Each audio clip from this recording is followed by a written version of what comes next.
इस वीडियो में बात करेंगे ब्रेन के सेकंड पार्ट के बारे में यानी मिड ब्रेन के बारे में और नेक्स्ट लास्ट जो पार्ट है ब्रेन का हिंड ब्रेन के बारे में। फोर ब्रेन के बारे में हम पिछले वीडियो में डिस्कस कर चुके हैं। तो देखिए मिड ब्रेन जो है ये ब्रेन का मिडल पोर्शन होता है। मेनली ये मिड ब्रेन जो होता है वो इनवॉल्यूंटरी एक्शंस को कंट्रोल करता है। हाइंड ब्रेन के साथ मिलके मिड ब्रेन जो है वो इनवॉल्यूंटरी एक्शंस को कंट्रोल करता है। इनवॉल्यूंटरी एक्शंस का मतलब है ऐसे एक्शंस जिन जो हमारे कंट्रोल में नहीं होते। दोनों को साथ में रिफ्लेक्स पार्ट भी बोलते हैं। रिफ्लेक्स पार्ट इसलिए बोलते हैं क्योंकि देखिए हमने रिफ्लेक्स एक्शंस के बारे में पढ़ा था। तो रिफ्लेक्स एक्शन को कंट्रोल करने में मिड ब्रेन और हाइंड ब्रेन का रोल होता है और स्पाइनल कॉर्ड का भी रोल होता है। फोर ब्रेन को जहां हमने थिंकिंग पार्ट बोला है ब्रेन का, वहीं पे मिड ब्रेन और हाइंड ब्रेन को हमने रिफ्लेक्स पार्ट बोला है। अब मिड ब्रेन के अंदर किसी भी तरह के पार्ट्स नहीं होते हैं। मिड ब्रेन के अंदर केवल नर्व बैंड्स होते हैं या नर्व ट्रैक्ट्स होते हैं। तो एक पेयर नर्व ट्रैक्ट्स हैं जिनको क्रूरा सेरिब्री या सेरिब्रल पेडंकल्स बोलते हैं। इसके अलावा चार इसके अंदर स्वेलिंग्स प्रेजेंट होती हैं जिनको कॉर्पोरा क्वाड्रिजेमिना बोलते हैं। इसके अलावा एक नैरो कैविटी भी प्रेजेंट होती है मिड ब्रेन में जिसको आइटर बोलते हैं। अब मिड ब्रेन का काम होता है फोर ब्रेन को हाइंड ब्रेन से कनेक्ट करना। ये था मिड ब्रेन के बारे में। अब नेक्स्ट बात करते हैं हाइंड ब्रेन के बारे में। ये ब्रेन का लास्ट पार्ट होता है। इसके तीन सब पार्ट्स होते हैं, सेरिबेलम, पोन्स फेरोलाई, मेडुला ऑब्लोंगाटा। सबके बारे में वन बाय वन बात करते हैं। सबसे पहले सेरिबेलम। सेरिबेलम ब्रेन का सेकंड लार्जेस्ट पार्ट होता है। ब्रेन के फर्स्ट लार्जेस्ट पार्ट के बारे में हमने बात की थी कि सेरिब्रम जो है ब्रेन का पहला सबसे बड़ा पार्ट होता है। सेकंड लार्जेस्ट पार्ट जो है वो सेरिबेलम है। टोटल ब्रेन का ये 12.5% फॉर्म करता है। इसके फंक्शंस जैसे सेरिब्रम में हेमिस्फीयर थे वैसे ही सेरिबेलम में भी हेमिस्फीयर्स हैं जिनको सेरिबेलर हेमिस्फीयर्स बोलते हैं।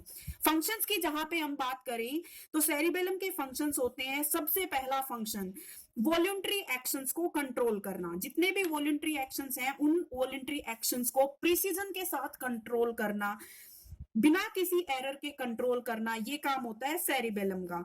उसके अलावा हमारी बॉडी के पोस्चर को मेंटेन करना, ये भी सेरिबेलम का काम होता है। ये बहुत इंपॉर्टेंट फंक्शन है कि हम हमारा जो पोस्चर है उसको मेंटेन करना, प्लस हमारी जो जितनी भी हमारी मस्कुलर एक्टिविटीज होती हैं उनके अंदर कोऑर्डिनेट करने का काम सेरिबेलम का होता है। और सब इससे भी इंपॉर्टेंट पार्ट है कि हमारी बॉडी का इक्विलिब्रियम मेंटेन करना। जैसे कि जब हम स्ट्रेट लाइन में चल रहे हैं, एक साइकिल चला रहे हैं या कोई ऑब्जेक्ट हम फ्लोर पे से उठा रहे हैं, डांस कर रहे हैं, ये जितने भी इक्विलिब्रियम मेंटेन करने वाले फंक्शंस होते हैं जिसमें हम अपनी बॉडी का पोस्चर और इक्विलिब्रियम मेंटेन करते हैं, ये फंक्शन सेरिबेलम के होते हैं। बहुत इंपॉर्टेंट है सेरिबेलम पार्ट जो है ब्रेन का कि वॉलंटरी एक्शंस को प्रिसीजन के साथ कंट्रोल करना, बॉडी का पोस्चर मेंटेन करके रखना और बॉडी का इक्विलिब्रियम मेंटेन करना, ये सारे सेरिबेलम के फंक्शंस हैं। इसके बाद पोन्स फेरोलाई के बारे में बात करते हैं। सेकंड पार्ट जो है हिंड ब्रेन का, इसको सिंपली पोन्स भी कह के बुलाते हैं। पोन्स का काम होता है मिड ब्रेन को, सेरिब्रम को, सारे पार्ट्स को मेडुला ओब्लोंगाटा के साथ कनेक्ट करना। पोन्स फेरोलाई का फंक्शन होता है ब्रेन के जितने भी रीजन्स हैं, फोर ब्रेन, मिड ब्रेन और हाइंड ब्रेन का भी सेरिबेलम पार्ट, इन सारे पार्ट्स को मेडुला ओब्लोंगाटा से कनेक्ट करना, मेडुला ओब्लोंगाटा के पास इंफॉर्मेशन को रिले करना, ट्रांसफर करना। इसके अलावा एक और बहुत इंपॉर्टेंट फंक्शन होता है पोन्स का, जो रेस्पिरेशन की प्रोसेस होती है उसमें पोन्स का देखिए रोल कहाँ होता है। रेस्पिरेशन की प्रोसेस को बिल्कुल स्टॉप करना या रेस्पिरेशन की प्रोसेस को स्लो डाउन करने का काम जो होता है वो पोन्स फेरोलाई का काम होता है। इसीलिए इसको न्यूमोटैक्सिक सेंटर भी बोलते हैं या स्विच ऑफ सेंटर भी बोलते हैं। मेडुला ओब्लोंगाटा थर्ड पार्ट है हिंड ब्रेन का। तो मेडुला ओब्लोंगाटा का काम होता है इनवॉल्यूंटरी एक्शंस को कंट्रोल करना। हमने देखा कि मिड ब्रेन और हिंड ब्रेन जो है वो रिफ्लेक्स पार्ट होते हैं ब्रेन के, इनका काम होता है इनवॉल्यूंटरी एक्शंस को कंट्रोल करना। लेकिन हमने देखा कि सेरिबेलम का काम तो था वॉल्यूंटरी एक्शंस को प्रिसीजन के साथ करना। इनवॉल्यूंटरी एक्शंस को कंट्रोल करने का काम होता है मेडुला ओब्लोंगाटा का। अब ये इनवॉल्यूंटरी एक्शंस कौन कौन से हैं? Blood pressure, salivation, vomiting, swallowing, peristalsis movement, sneezing, coughing, ये सारे के सारे जो फंक्शंस है ये मेडुला ओब्लोंगाटा परफॉर्म करता है, इनको कंट्रोल करता है। सबसे इंपॉर्टेंट पॉइंट यहाँ पे ये है कि मेडुला ओब्लोंगाटा के अंदर रेस्पिरेटरी सेंटर्स होते हैं। रेस्पिरेशन की प्रोसेस को फुली कंट्रोल करता है मेडुला ओब्लोंगाटा। तो यहाँ पे हमने ब्रेन के सारे पार्ट्स के बारे में डिस्कस कर लिया है।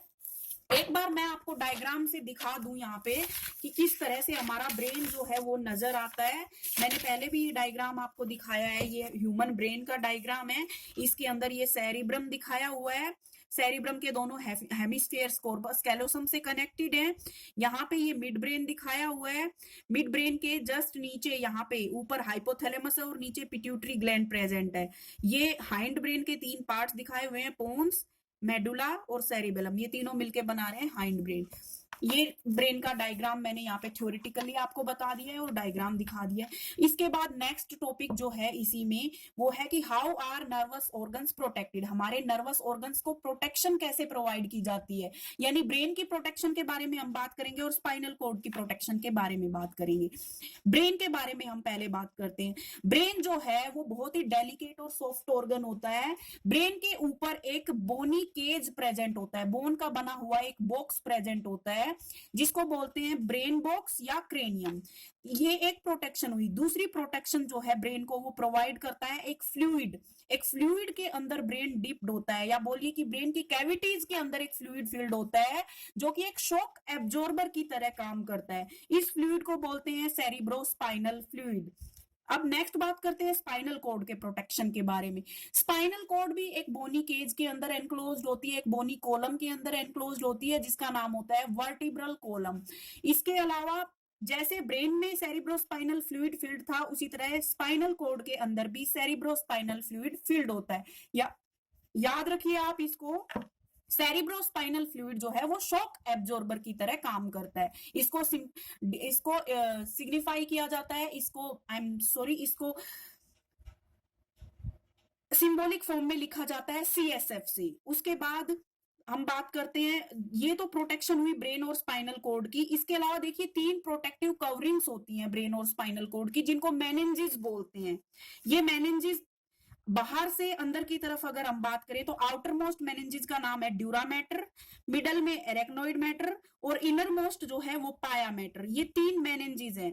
तो सबसे अंदर वाली जो मेनिंजेस है पाया मैटर, वो ब्रेन के या स्पाइनल कॉर्ड के डायरेक्ट कॉन्टेक्ट में होती है। तो यहाँ पे ये मैंने प्रोटेक्शन बताई आपको ब्रेन और स्पाइनल कॉर्ड की। दोनों के बाहर एक एक ब्रेन के बोनी केज होते हैं, दोनों में एक शॉक एब्जॉर्बर फ्लूइड फील्ड होता है और 3 मेनिंजेस के बारे में डिस्कस किया। लास्ट एक बहुत ही छोटा सा टॉपिक मैं आपको यहाँ पे बता रही हूँ कि कैसे हमारा जो बॉडी का नर्वस टिश्यू है वो कैसे हमारे बॉडी की एक्टिविटीज को कंट्रोल करता है, कैसे कोऑर्डिनेशन शो करता है।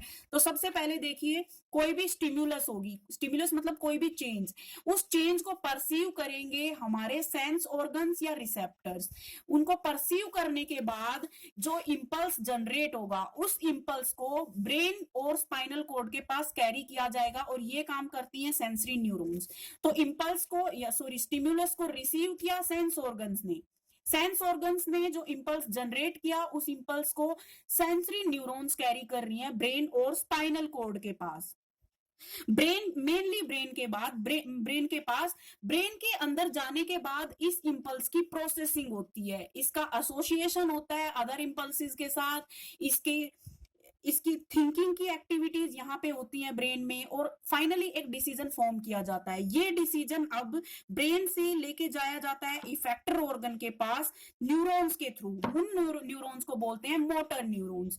तो सेंसरी न्यूरॉन्स का काम था रिसेप्टर्स से इंपल्स को ब्रेन के पास लाना, और ब्रेन में जो प्रोसेस्ड डिसीजन फॉर्म हुआ है अब उस डिसीजन को इफेक्टर ऑर्गन्स के पास ले जाने का काम यहाँ पे है मोटर न्यूरॉन्स का। अब इफेक्टर ऑर्गन्स में मसल्स भी हो सकती हैं, ग्लैंड्स भी हो सकते हैं, बॉडी के डिफरेंट पार्ट्स भी हो सकते हैं।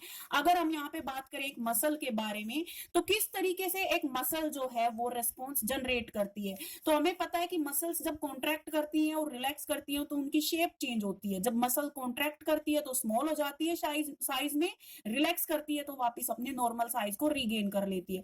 तो इस तरीके से मसल्स जो है वो एक्शन शो करती हैं और इस तरीके से हमारा नर्वस सिस्टम वर्क करता है। यहाँ पे ह्यूमन का नर्वस सिस्टम मैं कंप्लीट फिनिश कर रही हूं।